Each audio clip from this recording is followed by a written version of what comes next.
We need to examine how confused the Greens really are. And now we need to ask, are they incapable of any research or doing any maths? Because all they say is easy to prove to be mathematically wrong and categorically illogical, given, or that's easy to ascertain facts, information and data on the net. Anyone can do this. 10-year-olds, 11, 12-year-olds can do the same.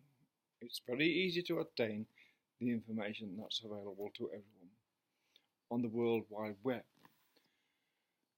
And when it comes to the reduction of CO2, one must first do a little math to bring clarity to the debate. 5,000, a statistical fact, 5,000 more migrants enter Australia each week, adding to local take-up of motor cars and trucks, which mean an exponential increase in import of fossil fuels that is greater cause of CO2 emissions than coal-fired power stations or export of coal. For more than one reason. There are more than one reason for that. Because the Greens are against the solution, which is nuclear, stopping coal exports increases need to import oils over a long period of time and prevents the take-up of electric vehicles. Due to the fact so much redundancy, that is backup, is required using renewable. It's an impossible amount of redundancy, as California has now found, to back up the system if there's a wind shortage or a sun shortage. Then you don't have power, and batteries can only go so far. It would cost trillions of dollars worth of batteries to sort the problem, and that becomes logistically and economically unfeasible. Yet continuous supply is impossible with renewables when folk get home and family uses lots of power and they needed to, say, recharge all these EVs that would replace petrol consuming cars. Therefore, coal is required to be imported into China to keep up with demand for renewables, regardless where that coal is imported from. It's not the export of coal, that's just a word. Export, import. It's the import of coal to China from wherever it gets it from the world that matters, not the export of coal from Australia to China. That's an irrelevance. It's a spurious argument because China's going to import its coal from other places if we don't export it to it, because it has a schedule. It has a schedule to build more coal-fired power stations out until 2030, regardless what anyone else does or says. And that is its right, its sovereign right to act as it pleases.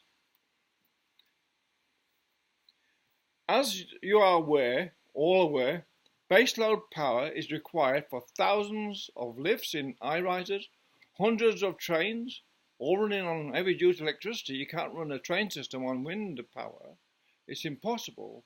And especially sewage systems, pumping water up high-rises, all those things to keep cities running are impossible to do using sun, solar and wind and batteries. It's just not feasible. It's actually mathematically and physically and practically and cost-wise totally impossible. And it's just sort of a strange dream to have. It's a fairy tale. That the Greens are against the solution, which is nuclear, and it always was the solution, which is the fastest way of achieving a goal of reducing CO2 and changing everyone to EVs. It's the fastest way of doing it. If you just go nuclear from the beginning, it would have cost a few billion, $15 billion or whatever. It would have cost $30 billion to go nuclear in whole of the country. And it could have compensated a loss of employment in coal by using the other money to subsidise new industries, what employed people, etc. It would have been cheaper and faster than using wind and solar to achieve a spurious goal, right? Now, Pakistan, as you all no doubt be aware, is opening up a billion-ton coal deposit and building many more coal-fired power stations, as well as a port to export the coal to China. Therefore, if we stop coal being exported, not 1 ounce less will be imported into China.